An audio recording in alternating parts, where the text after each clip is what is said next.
오늘도 클릭해주셔서 감사합니다. 구독과 좋아요 부탁드립니다.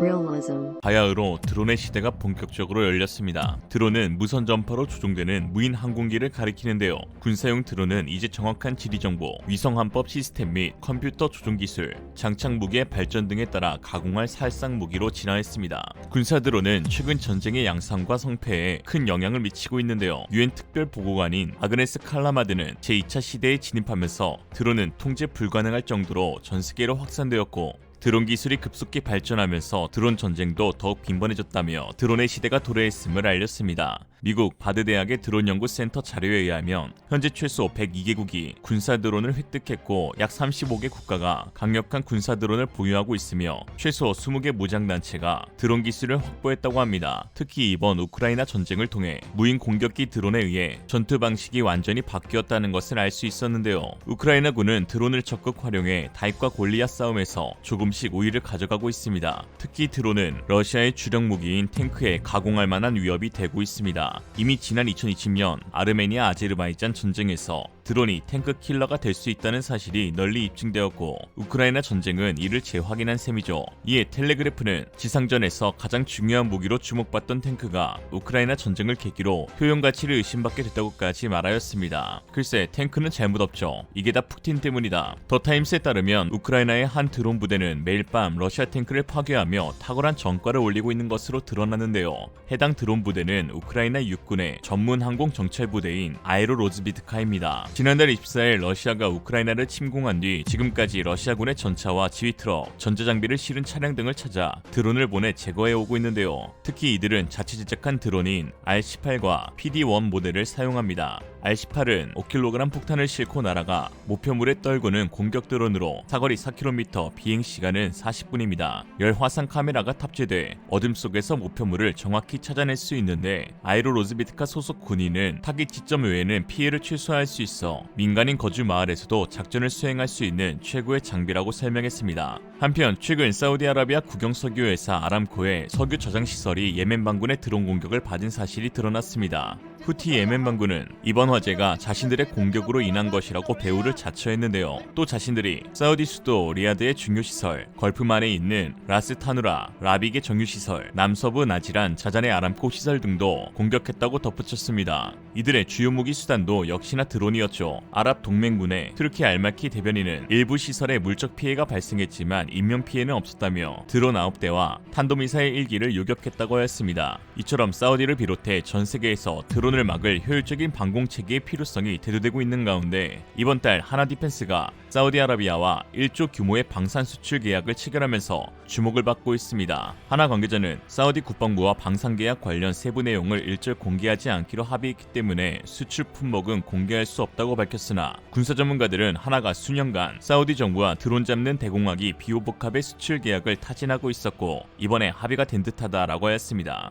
사우디아라비아 언론 야흐24는 사우디 국방부는 드론의 위협에 첨단 대공무기의 구입으로 이를 대응하려 한다고 밝히기도 하였죠. 이에 한국의 비호복합이 미래 전장의 최대 쟁점이 되고 있는 드론의 위협을 막아줄 첨단 무기 체계로 수출 시장에서 경쟁력이 높아진 상황인데요. 드론은 대당 가격이 겨우 수십만 원에서 100만 원 정도에 불과한 저가형이 대부분입니다. 이런 드론들로부터 시설이나 인원을 보호하기 위해 가격이 최소 억 단위인 값비싼 대공 미사일을 사용해 요격하기에는 굉장히 난감한 경우가 많죠. 이에 무인기 위협에 대해 쇼레드 단거리 방공 체계가 세계 방산 시장에서 수요가 상승하는 추세이며 덕분에 비호의 군사적 효용성이 다시 주목받고 있습니다. 비호는 현재 대한민국 육군에서 운용 중인 자주대공포로 30mm 기관포 2문으로 항공기를 공격하는 무기 체계입니다. 적 항공기를 공격하는 대공미사일, 대공포 등 다양한 대공무기들은 각자 여러가지 사거리와 그 용도에 따라 분류되어 사용되어 왔는데요. 전선에서 기동하며 전투를 수행하는 보병 지상군들은 아군의 대공미사일 보호 범위 안에서만 작전을 수행할 수 없기 때문에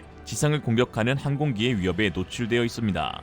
특히 이처럼 지상의 아군을 공격하는 항공기들은 저고도에서 지평선이나 지형지물을 이용한 방식으로 공격 후 이탈하는 전술을 사용하기에 중장거리 대공미사일의 교전 범위 내에서라도 저공에서 갑자기 나타나는 적기에 대해서는 빠르게 대응하는 것이 쉽지가 않습니다. 일례로 천궁체계가 레이더에서 표적을 찾아 작전교전 통제소를 통해 발사대에서 유도탄이 발사되는 과정을 거쳐야 하기에 눈앞에 갑자기 나타난 적에 즉각적으로 대응하기 쉽지 않다는 것이죠. 그러나 비호복합과 같은 기관포를 사용하는 근접방공 체계 체계는 적이 보이자마자 신속하게 바로 조준 사격이 가능합니다. 비호복합도 표적의 추적과 조준을 EOTS 전자광학 추적기의 고성능 카메라를 사용하기에 일단 CI 표적을 발견한다면 조준선이 자동으로 표적을 따라가 곧바로 빠르게 대응이 가능합니다. 여기에 패트리어트, 천궁, S400 등 대공 미사일 방어 체계와 달리 비호복합은 단독으로 임무를 수행할 수 있으며 자체적인 높은 기동력을 이용해 아군 가까이에서 함께 임무를 수행할 수 있습니다. 이런 장점들은 후티 반군의 기습을 막으려 하는 사우디아라비아에게 딱 좋죠. 딱 좋아! 해외 군사 전문 매체인 디펜스 월드넷의 기사에 따르면 사우디가 이미 비밀리에 비호복합의 구입을 결정했으며 추후 비오2의 경우엔 아예 현지 생산을 결정한 것으로 밝혀졌습니다. 비호복합으로 급한 불을 끈 후 비오2로 본격적인 야전 방공 체계를 만들려는 것이겠죠. 지난 2019년 미 육군 방위산업 전시회에서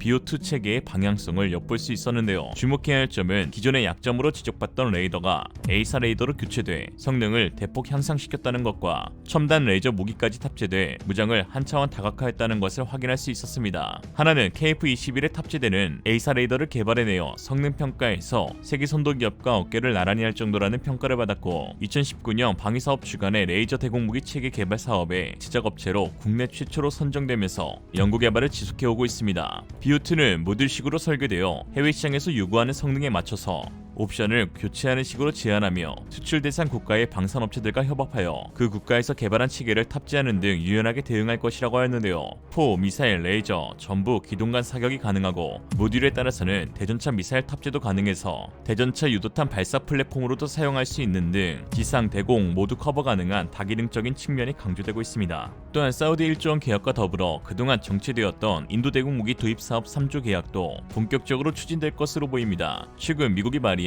CAA-TSA법에 따라 인도는 러시아제 무기를 수입하지 않기로 결정하면서 그동안 사업의 주구장창 회방을 놓았던 러시아의 입김이 사라질 것으로 보입니다. 비호복합은 러시아의 퉁구스카, 판치르와 3파전을 벌여왔습니다. 애당초 2018년 세계에서 까다롭기로 소문난 인도군 성능 테스트에 유일하게 비호복합이 통과하면서 가격 협상 단수 후보로 올라가는데 러시아는 이에 공개적으로 불만을 표시하는 등 인도에 꾸준히 재평가를 요구해왔습니다. 인도가 러시아산 무기 의존도가 높다는 점을 노려 향후 방산 협력에 차질을 빚을 수 있을 것이라고 경고하는 방식이었죠. 그러나 지금은 상황이 완전히 뒤바뀌었습니다. 미국의 제재로 인도가 러시아와 손절하면서 한국의 비호복합이 우선 협상 대상자가 될 가능성이 매우 높아진 것이죠. 한때 시대에 맞지 않는 무기라 평가받았던 비호의 황골 탈퇴에 누군가는 존버의 승리라고 말합니다. 그러나 비호복합은 그냥 죽치고 앉아있다가 어쩌다 주목받은 것이 아닌 포기하지 않고 새로운 돌파구를 찾아낸 한국 기술진들의 노력의 대가라는 생각이 듭니다.